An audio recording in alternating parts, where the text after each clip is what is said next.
일단 이거부터 먼저 한번 보시죠. 한국은행 이창용 총재 이야기입니다. 기준금리 인하 시점에 대한 불확실성이 4월보다 커졌다. 지금 이렇게 이야기합니다. 지금까지는요. 미국이 6월에 금리를 내리면 우리도 덩달아서 금리를 내릴 거다 하는 게 일반적인 예상이었어요. 그런데 여러분도 아시는 것처럼 미국이 금리를 내릴 생각이 없습니다. 6월에도 내리기가 힘들고요. 7월에도 거의 불가능할 것 같고요. 9월쯤 내릴 것 같거든요. 9월쯤. 그러면 우리는요. 우리는 10월쯤 금리를 내릴 거다 이렇게 이야기할 가능성이 굉장히 높습니다. 지금 현재까지는요.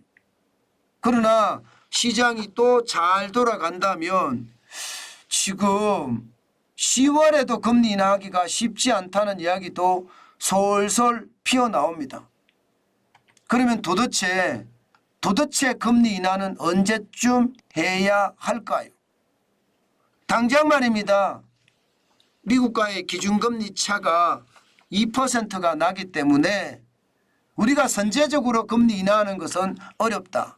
경제학자들의 어떤 80% 이상이 선제적 금리 인상을 하면 안 된다.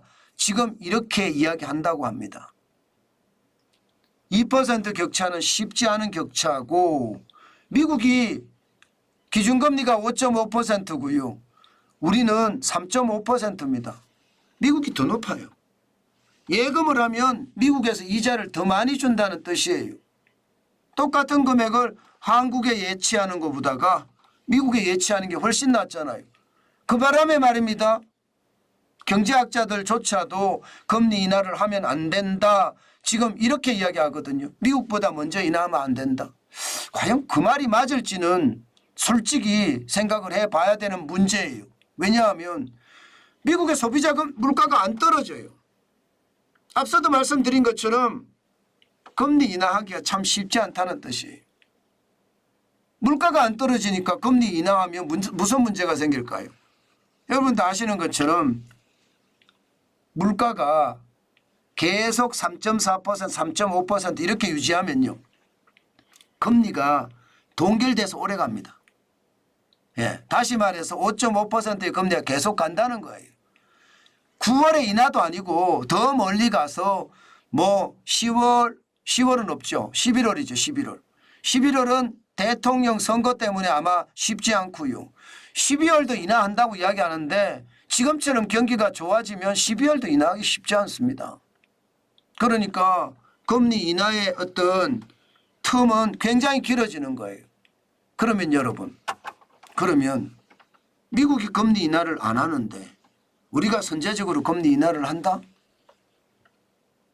이게 두려운 거죠. 시장에서는요.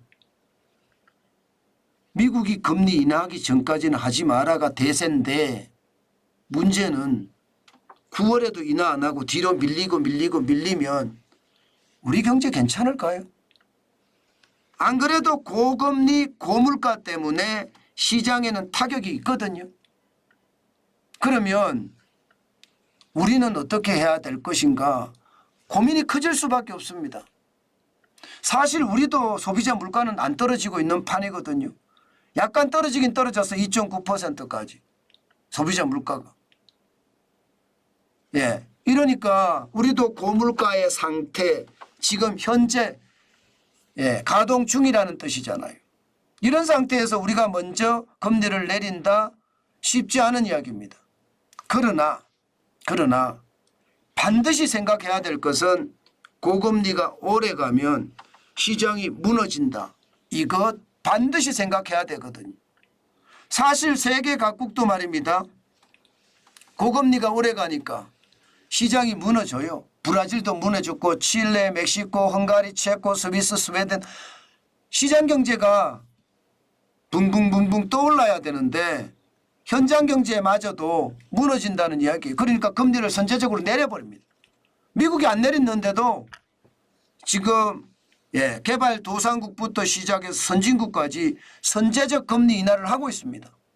브라질은요 10.50%로 내렸거든요. 1.25%를 벌써 내린 상태고요. 칠레는 1.75%, 멕시코는 0.25%, 헝가리도 3% 내렸거든요. 체코는 1.5%, 스위스도 0.25% 내렸고요. 스웨덴도 0.25% 내려서 3.75%입니다. 자, 그러면 신흥국이나 선진국, 유럽까지도 금리를 내렸는데 왜 내렸을까요? 경기 침체입니다. 경기 침체가 심하니까 각자 도생하겠다는 거예요. 미국 안 따라가겠다. 미국 안 따라가겠다.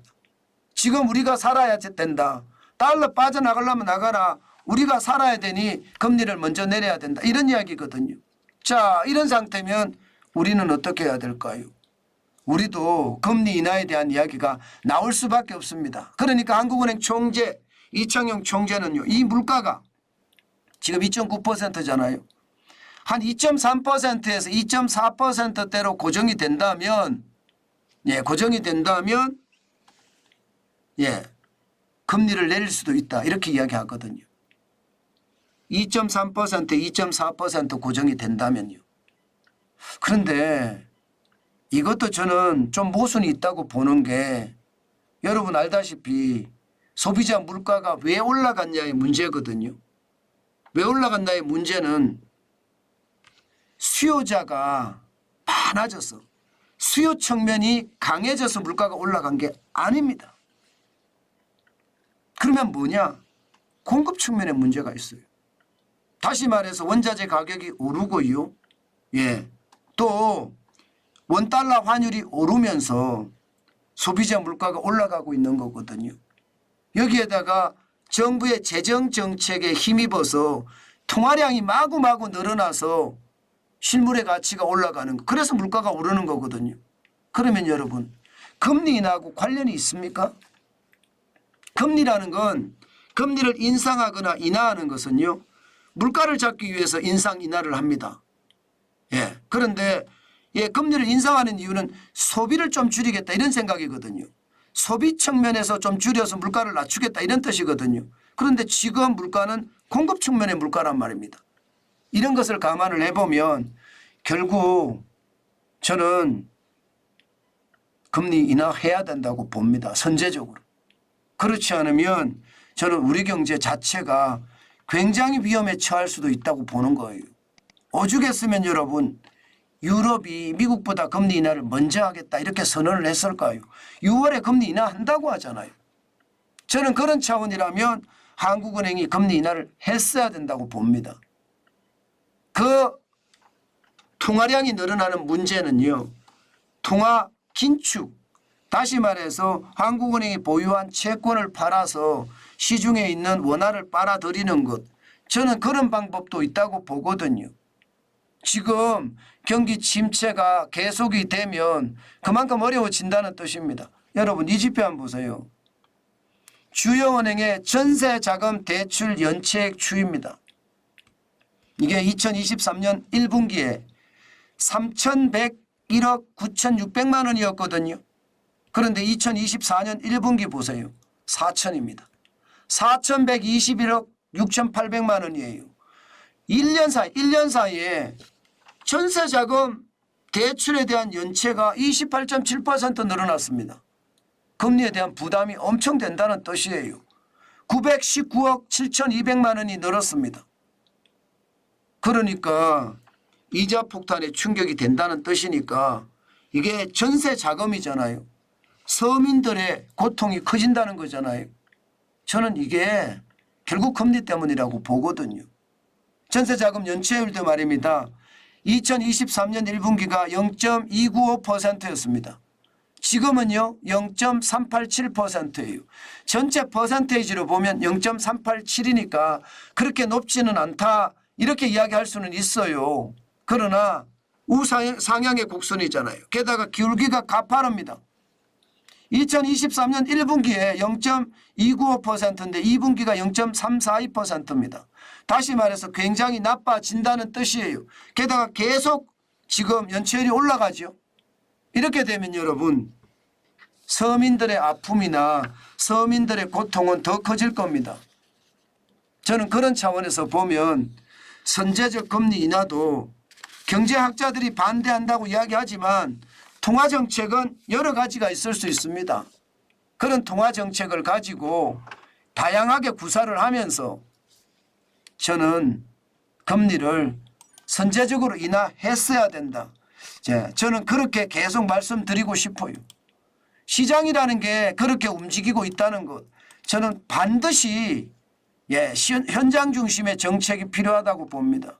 한국은행 이창용 총재도 저는 바닥 경제를 봤으면 좋겠어요.